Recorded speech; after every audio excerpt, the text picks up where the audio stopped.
ఒక చిన్న రాజ్యం ఉండేది. ఆ రాజ్యానికి వీరేంద్రుడు అనే రాజు పాలన సాగించేవాడు. అతను ధైర్యవంతుడైనా ప్రజల జీవితం ఎలా ఉందో తెలుసుకోవడానికి ఎక్కువగా ఆసక్తి చూపేవాడు కాదు. మంత్రి చెప్పిన మాటలే నమ్మేవాడు. ఒకరోజు రాజు మంత్రితో ఇలా అడిగాడు. మన రాజ్యంలోని ప్రజలు ఎలా ఉన్నారు? అని అడిగాడు రాజు.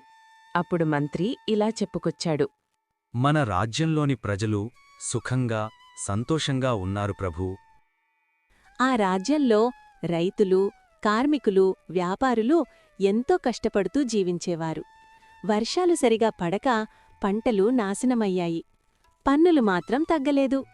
మనవింత కష్టాలు పడుతుంటే రాజు మాత్రం పన్ను కట్టించుకుంటున్నాడు. మన రాజుకి మన కష్టాలు ఎప్పుడు తెలుస్తాయో? ప్రజలు లోపల లోపల బాధపడుతున్నా రాజుదాకా వారి మాటలు చేరేవి కాదు. ఒకరోజు రాజు నిద్రపోతుండగా తన కలలో ఒక వృద్ధుణ్ణి చూశాడు. ఆ వృద్ధుడు రాజుతో ఇలా అన్నాడు. రాజా, నువ్వు కోటలో కూర్చొని పాలిస్తే నిజం కనపడదు. ప్రజల మధ్యకు వెళ్ళిచూడు, అప్పుడు తెలుస్తుంది ప్రజలు ఎంత కష్టాలు పడుతున్నారో. మీరు కోటలో కూర్చొని ఉంటే నిజాలెలా తెలుస్తాయి రాజా? బయటకు వెళ్ళి చూడండి. ఆ మాటలకి రాజా నిద్రలేచాడు. తన కలలో వచ్చిన ఆ వృద్ధుడు చెప్పిన మాటల గురించి ఆలోచించాడు. మరుసటి రోజు రాజు మారువేషంలో కోట నుండి బయటికి వచ్చాడు. తన రాజ్యంలోని ప్రజలు ఎలా ఉన్నారో చూడ్డానికి రాజ్యంలోకి బయల్దేరాడు. ఒక ఇంటి దగ్గర ఆగి ఆ ఇంట్లో వాళ్ళని పిలిచాడు. ఆ ఇంట్లో వాళ్లతో ఇలా అన్నాడు రాజు.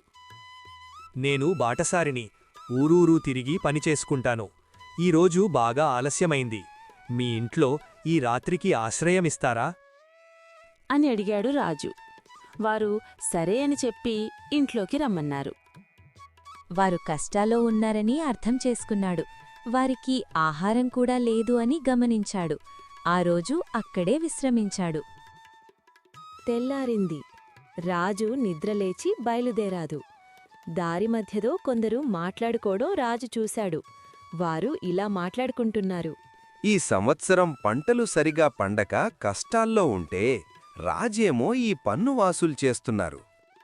అవును, రాజు ఆ కోటలోనే ఉంటాడు. మనం ఎలాంటి పరిస్థితిలో ఉన్నామో రాజుకెలా తెలుస్తుంది? వారు అలా మాట్లాడుకోవడంతో రాజు చాలా బాధపడుతూ కోటకి బయలుదేరాడు. నేను రాజుని కదా, కాని నా ప్రజల కష్టాలు నేను తెలుసుకోలేకపోయాను అని అనుకుంటూ బాధపడ్డాడు. మరుసటి రోజు రాజు మంత్రులందర్నీ సభకి పిలిచాడు. రాజు మంత్రులతో ఇలా అన్నాడు. ఇప్పటినుంచి పంటలు బాగా లేకపోతే రైతులపై పన్నులు తగ్గించాలి. గ్రామాలకు నీటి వసతి కల్పించాలి. ప్రజల మాటలు నేరుగా నాకు చేరేలా ఏర్పాటు చెయ్యాలి. మంత్రులు అందరూ ఆశ్చర్యపోయారు రాజు మాటలు విని. రాజుకి ఇవన్నీ ఎలా తెలిసాయి అని అనుకున్నారు మనసులో. మీ ఆజ్ఞను మేము పాటిస్తాం ప్రభూ.